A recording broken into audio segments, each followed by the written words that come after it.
Assalamualaikum warahmatullahi wabarakatuh. Bismillahirrahmanirrahim. Kembali lagi di dalam channel Islam Post. Dalam kajian kali ini, kita akan membicarakan tentang wafatnya Nabi Adam alaihissalam dan wasiatnya kepada putranya yang bernama Syed alaihissalam. Secara etimologis, Syed berarti anugerah Allah. Pasangan Adam dan Hawa menamakannya dengan Syed karena mereka berdua mendapatkan anugerah putra itu setelah terbunuhnya Habil oleh Qabil. Abu Dzar berkata dalam hadis yang diriwayatkan dari Rasulullah SAW, Inna Allah anzala mi'ata sahifatin wa arba'a suhufin ala syitha khamsina sahifatan. Sesungguhnya Allah menurunkan 104 suhuf dan sebanyak 50 suhuf diturunkan kepada Syed. Muhammad bin Ishaq berkata, ketika Adam hendak wafat, ia berwasiat kepada putranya Syed dan mengajarkan kepadanya waktu malam dan siang, serta mengajarinya ibadah pada waktu-waktu tersebut, serta memberitahukan kepadanya akan terjadi taupan setelah itu. Ada yang mengatakan bahwa sebuah nasab Nabi Adam alaihissalam ini berakhir pada Syed, sedangkan anak-anak Adam yang lainnya telah terputus dan mustah. Ikhwan yang mulia, Nabi Adam alaihissalam wafat pada hari Jumat. Pada hari kematian Adam itu terjadinya gerhana matahari dan bulan selama 7 hari dan 7 malam. Ketika menjelang wafat, Nabi Adam alaihissalam berkata kepada anak-anaknya, "Hai anak-anakku, aku ingin buah-buahan daripada syurga." Maka mereka pergi mencari buah-buahan itu untuk sang ayah Adam.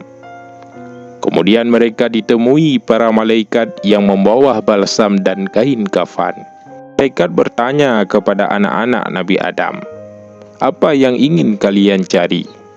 Mereka menjawab, "Bapa kami sedang sakit dan beliau ingin buah-buahan dari surga." Malaikat menjawab, "Pulanglah kalian, sesungguhnya bapa kalian telah mendapatkannya." Lalu para malaikat itu pun datang. Ketika Hawa melihat mereka, ia mengetahui bahwa itu adalah malaikat. Maka Hawa berlindung kepada Adam. Adam pun berkata kepada Hawa, "Menjauhlah dariku. Sesungguhnya aku datang sebelum kamu. Karena itu menjauhlah dari hadapanku dan malaikat Tuhanku." Setelah itu, malaikat mencabut nyawanya Nabi Adam, kemudian memandikannya, mengkafankan, dan mengolesi dengan wangi-wangian. Setelah itu malaikat menggali liang lahat dan mereka mengerjakan salat jenazah untuk Nabi Adam alaihissalam. Setelah itu mereka memakamkannya Nabi Adam ke dalam liang kubur. Lalu mereka berkata, "Hai anak-anak Adam, demikian inilah aturan sunnah untuk kalian." Hadis ini merupakan isnadnya marfu'. Ibnu Asyakir juga meriwayatkan, para malaikat bertakbir 4 kali dalam salat jenazah untuk Adam. Abu Bakar pun bertakbir 4 kali untuk Fatimah. Umar bertakbir 4 kali untuk Abu Bakar. Sedangkan Suhaib bertakbir 4 kali dalam salat jenazah untuk Umar. Ikhwan yang mulia, para ulama berselisih pendapat mengenai tempat pemakaman Nabi Adam. Menurut pendapat yang masyhur, ia dimakamkan di suatu gunung di mana ia diturunkan, yaitu di negeri Hindi. Ada juga yang mengatakan ia dimakamkan di gunung Jabal Abi Qabis yang berada di Mekah. Dan dikatakan ketika terjadinya taufan, Nuh dan Hawa terbawa ke tabut, lalu keduanya dimakamkan di Baitul Maqdis.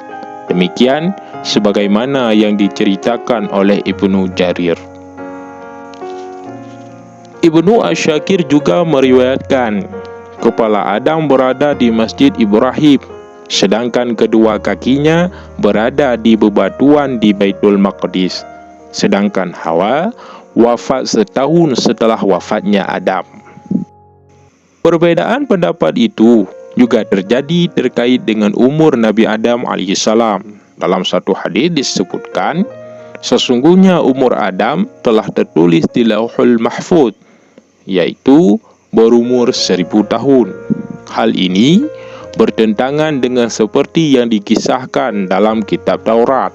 Di sana disebutkan bahwa Adam alaihissalam hidup selama 930 tahun.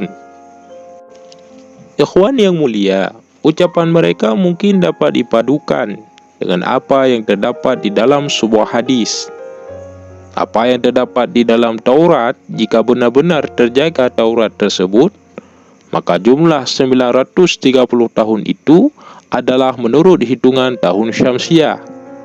Sementara menurut hitungan tahun Qamariyah sama dengan 957 tahun. Kemudian hal itu ditambahkan dengan tanggalnya Adam di dalam surga selama 43 tahun sebelum Adam diturunkan ke bumi. Jadi jumlah totalnya menjadi 1000 tahun. Atha Al-Khurasani berkata, ketika Adam alaihissalam wafat, semua makhluk menangisinya selama 7 hari.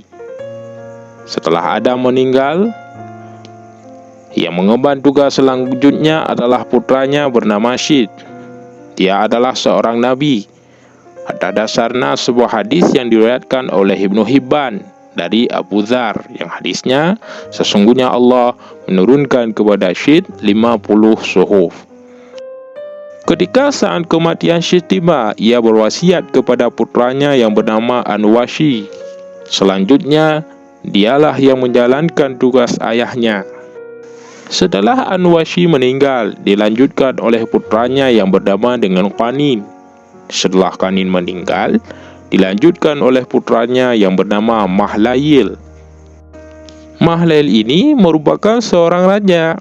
Dia adalah orang yang pertama kali memotong pepohonan, membangun kota dan benteng-benteng besar. Dialah pula orang yang membangun kota Babil dan Sus Al-Aqsa.